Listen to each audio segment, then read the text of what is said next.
In the bustling streets of Lagos, Mark was a man who had everything: a successful business, a grand home in Lekki, and a beautiful wife named Yewanda.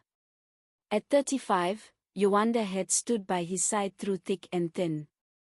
But lately, Mark's eyes had wandered to a younger, more vibrant woman. Aisha, 25 years old, stunning, and full of life, had captured his attention. He became enchanted by her youth and beauty, seeking solace in her arms away from the responsibilities of his marriage. Yewanda was not blind. She noticed the late-night meetings, the missed dinners, and the unexplained trips. A subtle perfume lingered on Mark's clothes, one she did not wear. The truth slowly unraveled before her: her husband had a mistress. Heartbroken and humiliated, Yewanda's sadness morphed into cold determination. She wouldn't confront him with tears or plead for his loyalty. She had something else in mind. Yewanda learned about Aisha's apartment in Victoria Island. One fateful afternoon, she disguised herself as a domestic worker, knocking on the door of Aisha's luxurious flat. When Aisha opened the door, Yewanda kept her head low and politely asked if she could offer cleaning services. Suspicious but intrigued, Aisha allowed her inside. Once inside, Yewanda moved quickly. She noticed the lavish setting, the glamorous furniture, and the aura of youth and seduction that filled the air. She made her way to the dining table, where a tea kettle rested. Her fingers slipped into her purse, retrieving a small vial of poison she had carefully acquired. Without a second thought, she poured the lethal substance into the tea kettle and left the apartment, her heart pounding with vengeance. Unbeknownst to Yewanda, Aisha had been watching her the entire time. Through the reflection of a wall mirror, Aisha saw the older woman tamper with the kettle.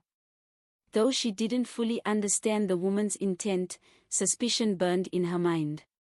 Later that evening, Mark arrived at Aisha's apartment, his usual confident smile in place. But Aisha had grown uneasy. She had seen a glimpse of something dangerous, and she couldn't shake it off. "I need to know, Mark. Are you going to leave your wife for me?" Aisha demanded, her voice sharp. Mark, taken aback, sighed deeply. "Aisha, we've talked about this. I love spending time with you, but Yewanda is my wife. I can't just leave her." Aisha's heart sank. She had heard enough. In her bitterness and rage, she realized she had been a fool, strung along like a toy. She wanted more, and if Mark couldn't give it to her, she would have her revenge in another way. Feigning calm, she walked to the kitchen, grabbed the tea kettle Yewanda had poisoned earlier, and poured Mark a cup of tea. As he sipped, Aisha sat across from him, watching every move, her thoughts spinning in turmoil. She wasn't sure if the poison was still there, but she didn't care. Mark was just another man who had used her and left her hanging. When Mark finished his tea, he kissed Aisha goodbye and left for home, unaware of the storm that was brewing. Back at home, Yewanda waited, her mind racing with thoughts of revenge. She pictured Aisha falling victim to the poison, leaving Mark to face the consequences of his betrayal. But as the hours passed, her plan began to unravel in ways she could never have imagined. Suddenly, there was a knock at the door.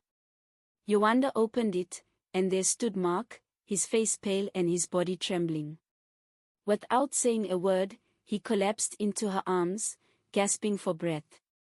Shocked, Yewanda held him, her heart pounding as she realized what had happened. The poison she had intended for Aisha had found its way to her husband instead. Mark's eyes, filled with confusion and pain, locked onto Yewanda's. "Help me," he whispered, but his voice faded, and within moments, he was gone. Yewanda screamed, her mind unable to process what had just occurred. She had planned everything so carefully, but fate had twisted her revenge in the cruelest of ways. Her husband had died in her arms, not by the hands of the mistress, but by her own doing.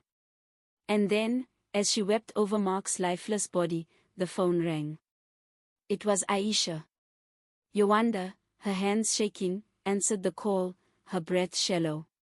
On the other end of the line, Aisha's voice was calm, almost chilling. I saw what you did, Yawanda. I watched you poison the tea. Yawanda's blood ran cold. You thought you could get rid of me that easily? Aisha continued, her voice icy. But I'm smarter than you think. I poured Mark that tea because I knew you'd come for me. I just didn't know it would be your husband who paid the price. The realization hit Yawanda like a wave of ice. Aisha had deliberately given Mark the poisoned tea, knowing full well what was in it. She hadn't been a victim, she had been the mastermind. With a final, sinister laugh, Aisha hung up, leaving Yawanda alone in her grief. Moral lesson: revenge, no matter how carefully planned, is a double-edged sword. In seeking to hurt others, we often harm ourselves in ways we cannot foresee. Deception and betrayal are traps, but when we try to manipulate fate, it has a way of twisting back on us, leaving devastation in its wake.